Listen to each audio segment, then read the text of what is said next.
We are in chapter 7 where we are covering principal stresses in beams and stresses under combined loads. This is the 54th session overall and the third session in this chapter. Here we look at examples involving combined load cases. The examples involve circular shafts and circular hollow sections. These are the sessions covered in the first 4 chapters. We have discussed background, stress and strain. When it comes to loading, we have discussed axial loads, torsion and bending. In the 5th chapter, we have discussed shear, and in the 6th chapter, we have discussed thin-walled pressure vessels. In the 6th chapter, we have also discussed transformation of stresses and strains and failure theories. In this chapter, we mainly look at stresses under combined loads. So, in this session, examples are given on combined load cases. We look at circular shafts subjected to torque and moment, transmission shafts, and other problems involving circular sections and circular hollow sections. We have a shaft subjected to torque and moment, and we are required to find the radius of the shaft. We are given the allowable shear stress. A torque is applied as shown, and there's a force F1 acting at M. Due to this force, there will be torque acting on the shaft. There will be also a shear and a moment acting on the shaft. We ignore the effect of shear. To start with, we find out the force F1. F1 into this radius is equal to this torque. So we can find out F1.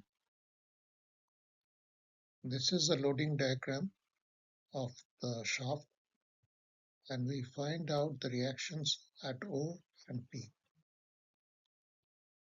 The maximum bending moment is at N. We find out the maximum bending moment by multiplying the force acting at O by this distance.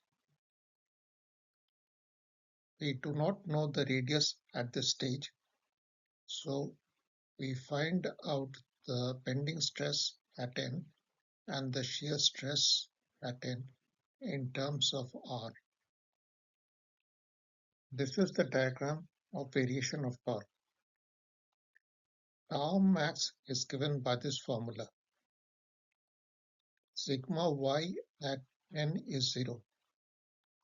So this is the expression of tau max at N.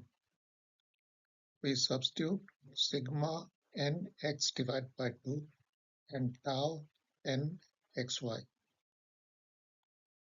Both of them are in terms of the radius r. We are given the allowable shear stress, so we find out the radius r. We have a shaft subjected to torque and moment into perpendicular directions here.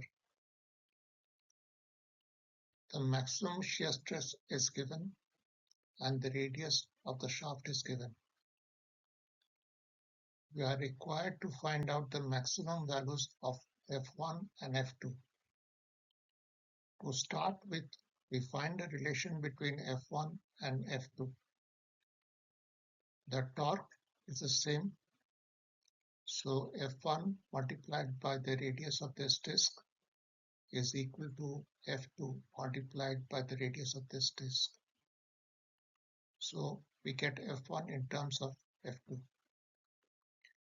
Now F1 also causes a shear and moment in the vertical direction, and F2 causes a shear and moment in the horizontal direction. We neglect the effect of shear. This is the diagram of variation of torque. This is a load diagram showing forces in the vertical direction. Forces act at N, M, and P. We first consider summation M, N, V is equal to 0. Then the force acting at M multiplied by 80 will be equal to the moment acting due to the force at P, from which we get the reaction at P in the vertical direction. Using summation Fy is equal to 0, we get the vertical reaction at N. All these forces are given in terms of F2. This is the corresponding bending moment diagram. When it comes to forces in the horizontal direction, there's a force acting at O and there are reactions at N and P. We use summation M, N in the horizontal direction as 0. Force acting at O is F2 and we find out the horizontal force acting at P. So we find out RPH and then RNH. This is the corresponding bending moment diagram. It is found out that at O, the resultant bending moment is the maximum. In this vertical bending moment diagram, we find out the bending moment corresponding to O, which is this value. Thus, we find M at O in terms of F2. We then find the bending stress at O in terms of F2. We know the torque acting and we find out the shear stress in terms of F2. Tau max is given by this formula. At O, sigma y is 0. So this is the expression of tau max at O. We are given the maximum shear stress, which we substitute, and we can find out F2.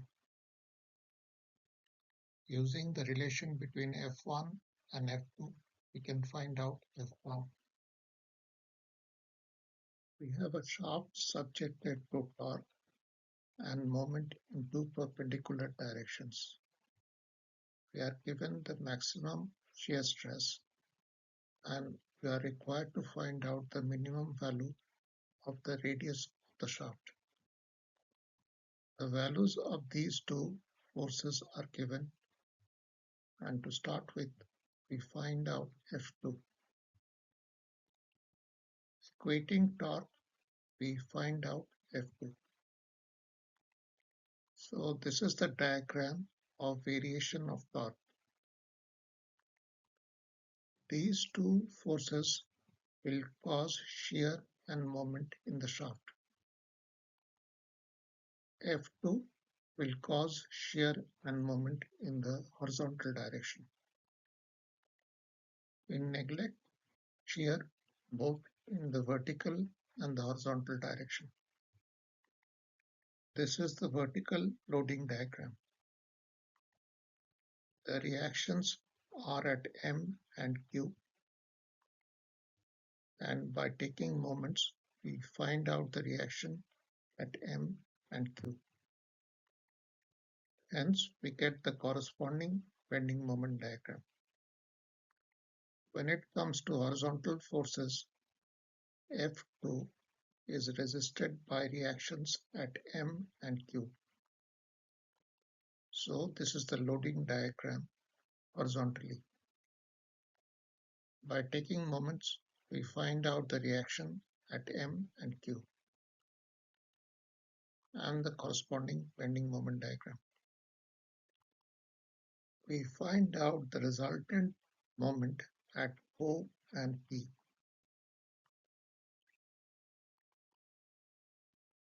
Maximum moment is found to occur at O. The moment at P is slightly less. So here we have found out resultant moment at O. We do not know the radius of the shaft, so we find out the bending stress at O in terms of the radius of the shaft. This is the maximum shear stress. So we find out the shear stress at O in terms of the radius of the shaft. This is the expression of tau max. We are given the maximum allowable shear stress. We substitute sigma OX divided by 2 and tau OXY, from which we get the minimum radius required for the shaft. Here we find out the diameter of a transmission shaft. The power is given and the frequency is given in terms of revolutions per minute. The maximum allowable stress is given. So we'll find out the radius of CDEG. We find out the frequency in Hertz, and using the power, we find out the torque.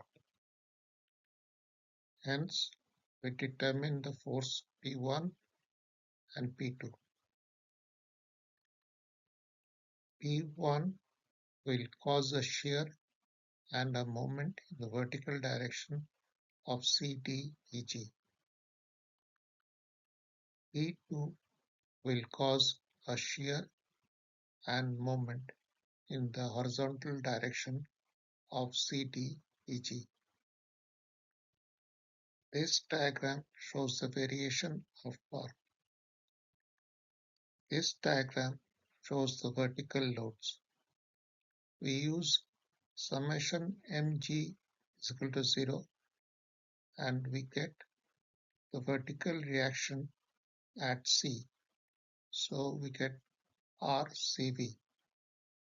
Once we know RCV, knowing this force, we can find out RGV. This diagram shows the forces acting in the horizontal direction. We consider summation mc is equal to 0 and we find the horizontal force at G. So we find RGH, from which we find RCH. This is the bending moment diagram for the vertical loading, and this is the bending moment diagram for the horizontal load. The maximum moment occurs at E. So we find out the moment at E. We do not know R, so we find out the bending stress at E in terms of R and the shear stress at E in terms of R. This is the expression for maximum shear stress at E. We substitute sigma Ex divided by 2 and tau Exy. We are given the allowable shear stress, and from which we find R. This is a case of a hollow circular section subjected to moment, shear, and torque. we find out the stresses acting at 2 points in the base M and N. Two loads are applied as shown. Here a section at the bottom is shown. This force will cause a shear, a moment and a torque. So it causes a shear, which is shown here. It causes a torque and it causes a moment, which is shown here with this arrow. This force will cause a compressive force and a moment. So it causes a compressive force shown by this axial force, and it causes a moment about the z-axis. So the moment is shown by this arrow. We have designated these 4 points as M, N, O, and P. M, N here is the same as the M, N in the first diagram. These are the shear stresses due to the shear force. These are the shear stresses due to torque.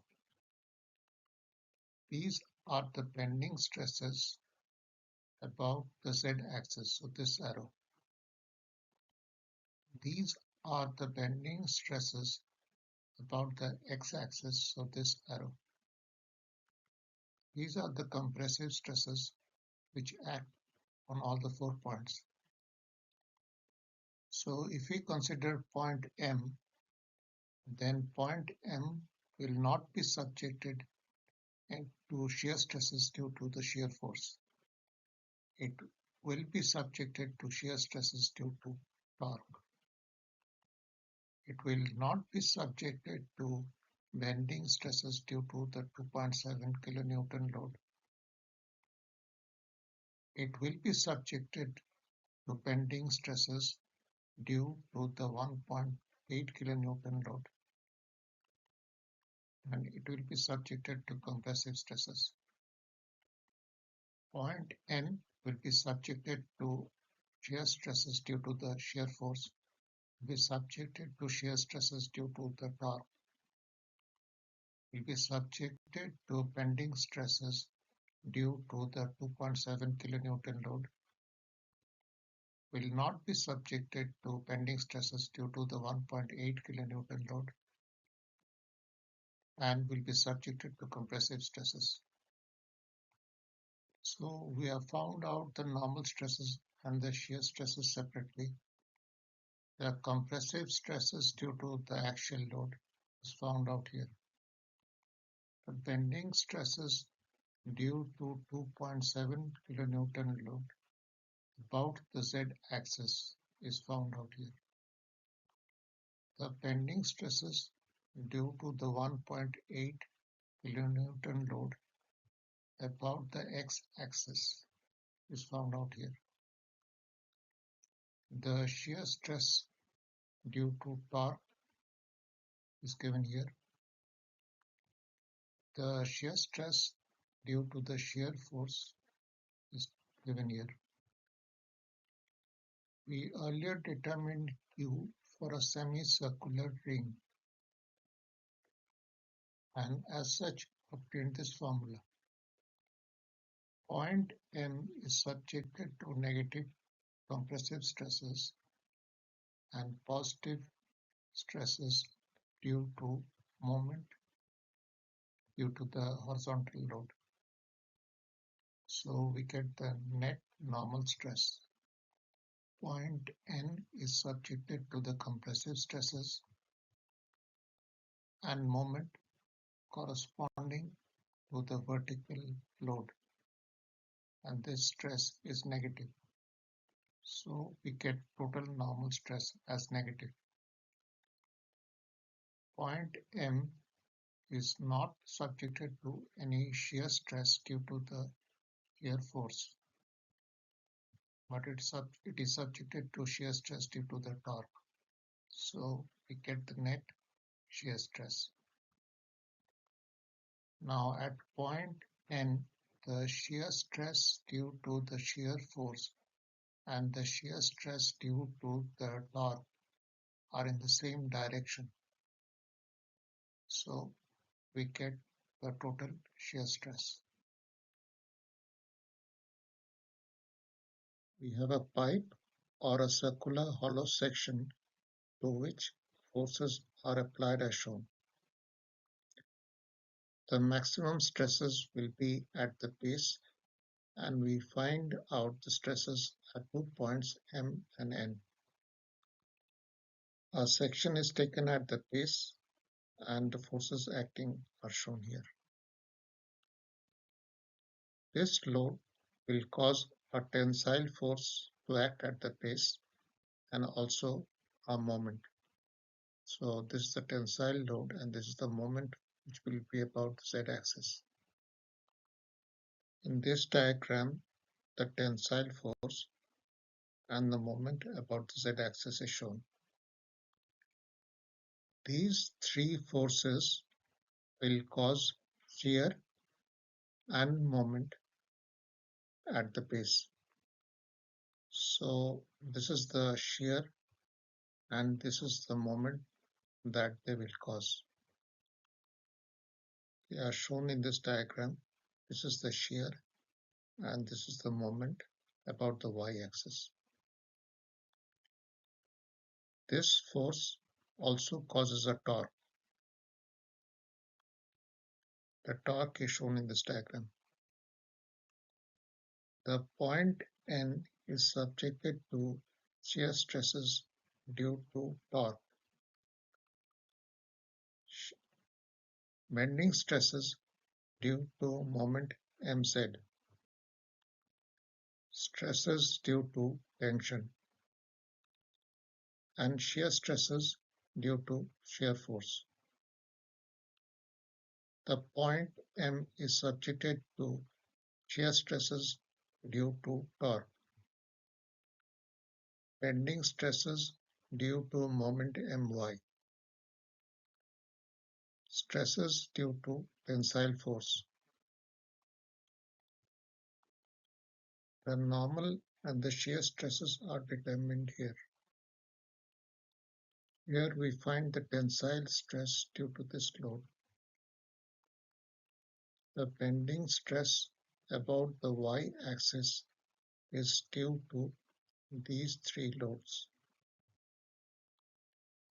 The bending stress about the z-axis is due to this load. The shear stress due to torque is due to this load. The shear stress due to shear force is due to these three loads. Point M is subjected to tensile stress and moment about the y-axis, and that stress is due to the moment about the y-axis is negative. Summing up, we get a net negative stress. Point N is subjected to a tensile stress and a positive bending stress due to moment about the z-axis. Here we get the total stress. Point M is subjected to stress due to the torque. The direction of shear stress at point N due to shear force and due to torque are the same. So the shear stress at point N is evident. We have a structure of a circular section to which a load of 25 kN is applied. We are required to find out the stresses acting at the points M and N at the bottom. We also find out the principal stresses acting at N. To start with, we resolve this inclined force into a horizontal and a vertical force. The horizontal force causes a shear, a moment, and a torque at the base. So this is the shear force. The moment is mz, and this is the torque. The vertical force causes a compressive force and a moment. So this is the compressive force, and the moment is about the x-axis. A section has been taken at the base. This moment about the z-axis, the shear and the torque, is due to the horizontal force. This moment about the x-axis and the compressive force is due to the vertical force. Here we find out the normal stress and the shear stress. This is the stress due to the compressive force that acts at all four of these points. This is the bending stress due to the moment about the x-axis. And this is the bending stress due to moment about the z-axis. For shear force, shear stress is given by Vq by Ip. Here we need to find Q for a semicircular portion. So this is the area and this is the centroidal distance. We get the shear stress. The maximum stress due to the torque is found out. This diagram shows the shear stresses acting on the outer radius due to the torque. This diagram shows the bending stresses acting on OM due to MZ. This diagram shows the bending stresses acting on NP due to Mx. The compressive stress acts at all 4 points. This is the shear stress acting on the diameter NP due to the shear force. We next find the stresses acting at N and M. The shear stress due to the torque and due to the shear force at N act in the same direction, so they get added up. Bending stress at N also gets added up, is compressive. The shear stress at M is only due to the torque, and the compressive stress at M due to the moment and the compressive force gets added up. This element gives the stresses acting at the point N. We took a section at the bottom of the structure, which is shown here. This is the point N, and the stresses acting on the element at N is given in this diagram. We plot a Mohs circle. So the stresses on the right hand face are plotted as A, and the stresses on the top face are plotted as B. With the diameter obtained, we can form the whole Mohs circle. We find out the value of the principal stresses. We see that if we rotate this element in the anticlockwise direction by 18.2 degrees, then it will be subjected to only the principal stresses. We have a circular hollow section here subjected to two forces as shown. The maximum stresses will occur at the bottom. We find the maximum and minimum principal and shear stress at 8 critical points.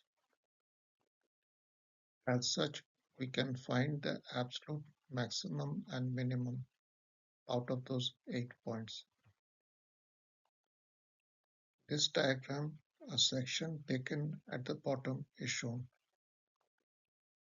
This force will cause a shear, a torque, and moment in this section. So it causes this shear. This is the moment about the z-axis and this torque. So it causes the shear along the x-axis, this moment about the z-axis, and this is the direction of the torque. This force causes a shear and a moment. So this is the shear force, and this is the moment about the x-axis. The shear force is along the z-axis, and the moment is about the x-axis. This diagram shows the shear forces acting and their resultant. So a shear force acts along the x-axis and along the z-axis, and this is the result. Due to the 23 kilonewton load, the maximum shear stress will be at points P and N, and we find the value. Due to the 17 kilonewton load, the maximum shear stress will be at M and O, and we find the value. Due to the resultant, the maximum shear stress will be at R and P, and we find that value. This diagram shows the moment vectors and their resultant. Consider the moment mx. So the moment is about the x-axis, and this is the moment vector. Consider the moment mz. The moment is about the z-axis, and this is the moment vector. From these two moment vectors, we get the resultant moment vector. The maximum stress due to mx is at P and N. The maximum stress due to mz is at M and O. The maximum stress due to the resultant vector is at Q and S. Here we have found out the maximum shear stress due to torque. We have summarized the value of the stresses that we got in the last slide. These are the shear stresses due to shear force. These are the bending stresses due to moment. And this is the stress due to torque. We have formed a table to find out the maximum and minimum shear stress and the principal stresses at these points. So these 2 points are M and O, these 2 points are P and S, these 2 points are Q and S, and these 2 R and T. From the values obtained here, we have filled up this column. The shear stress due to torque remains constant. Depending upon the direction of these two shear stresses, some get added up and at some points they get subtracted. This column gives the net shear stresses.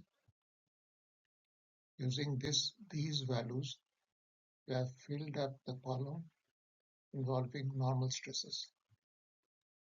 At R and T, the normal stresses are 0.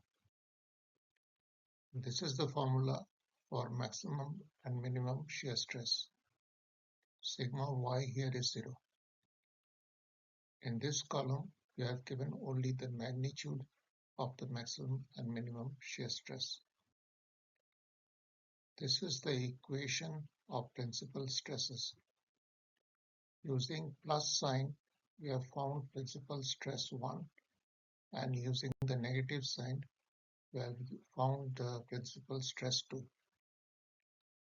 We see that the magnitude of the maximum shear stress occurs at M. The maximum tensile principal stress occurs at Q, and the maximum compressive principal stress occurs at S. If we move around the circumference, so we follow this path, then we'll see that the principal stresses vary continuously. That is both the principal stress 1 and principal stress 2.